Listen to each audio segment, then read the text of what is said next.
Percaya atau enggak, dalam 10 detik pertama ketemu seseorang, kamu sebenarnya sudah bisa baca pikirannya. Kedengarannya kayak trik sulap, tapi ini bukan sihir, ini ilmu psikologi.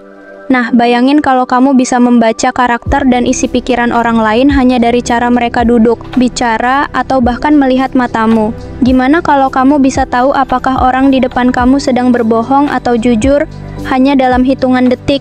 Penasaran? Tenang aja, hari ini kamu bakalan belajar 18 teknik psikologi rahasia yang bisa bikin kamu ahli dalam memahami isi kepala seseorang secara instan. Dan gak perlu jadi psikolog untuk bisa melakukannya. Yuk, kita mulai.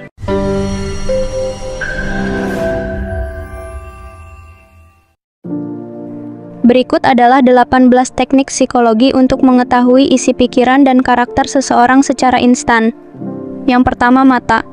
Katanya mata adalah jendela jiwa, dan ternyata ini benar banget. Cara seseorang menatapmu bisa kasih banyak informasi tentang apa yang mereka pikirkan. Kalau seseorang sering melirik ke kiri saat berbicara, itu tanda mereka lagi menciptakan atau membayangkan sesuatu.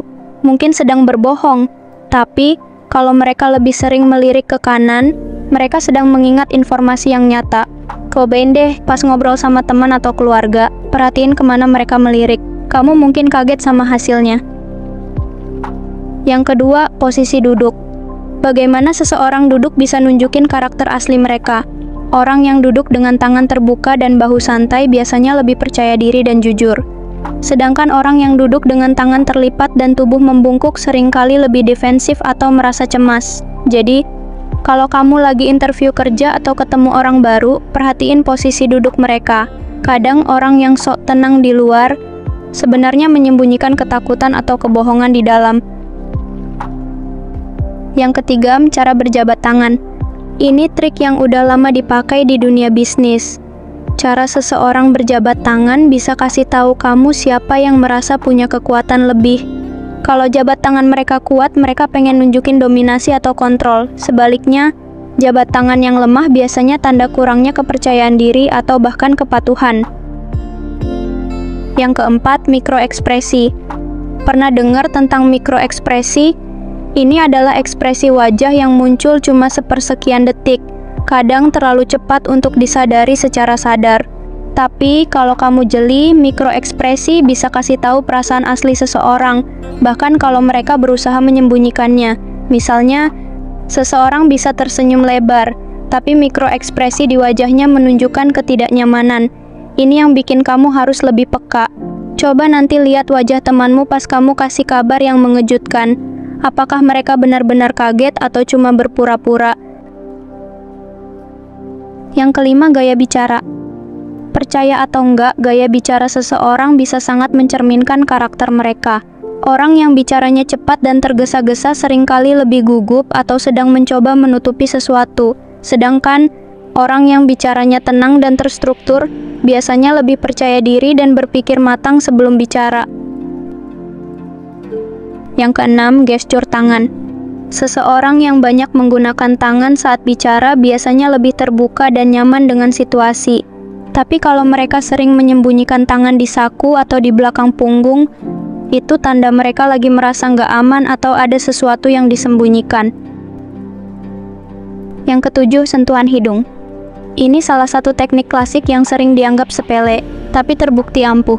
Kalau seseorang sering menyentuh atau menggosok hidung mereka selama percakapan, ada kemungkinan besar mereka sedang berbohong.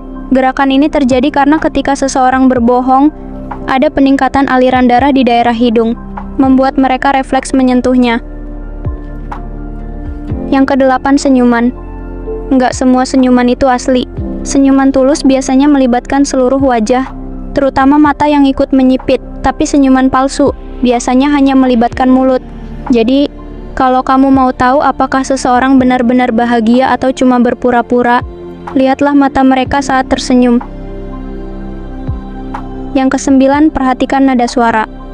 Nada suara seseorang bisa memberikan banyak informasi tentang emosi mereka saat itu.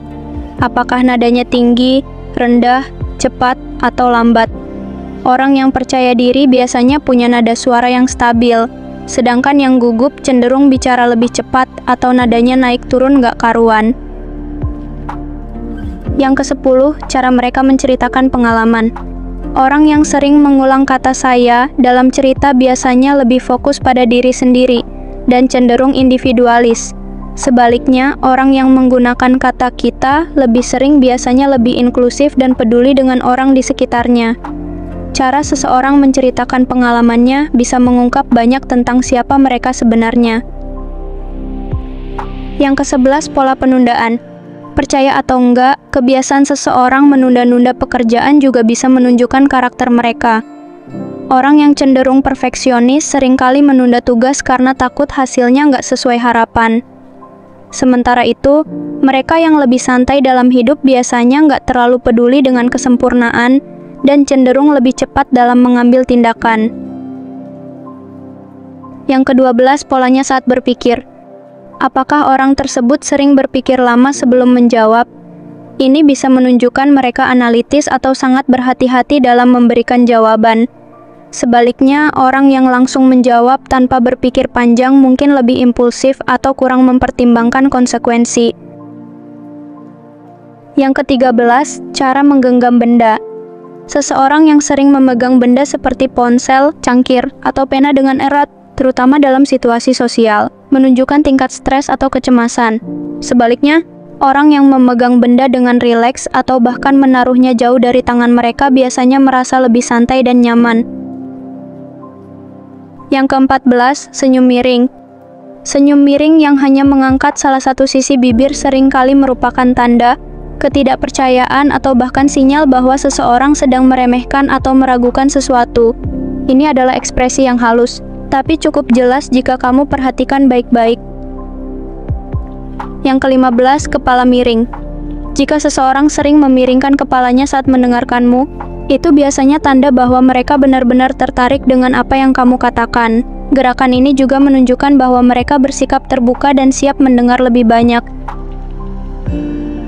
Yang ke-16, tanda cemas atau malu.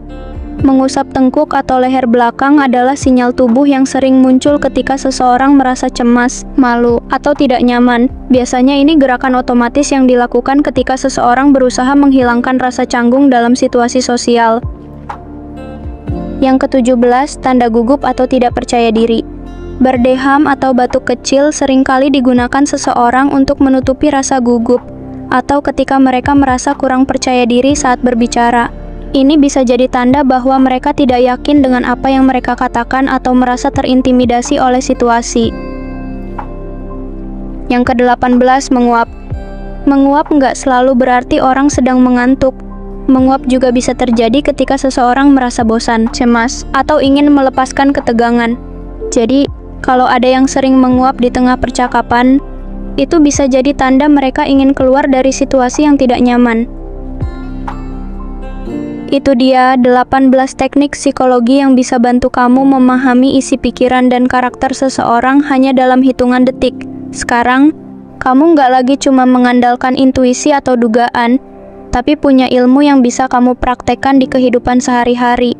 Bayangin betapa powerfulnya kemampuan ini untuk meningkatkan hubungan, memahami orang lain lebih dalam, atau bahkan menghindari kebohongan.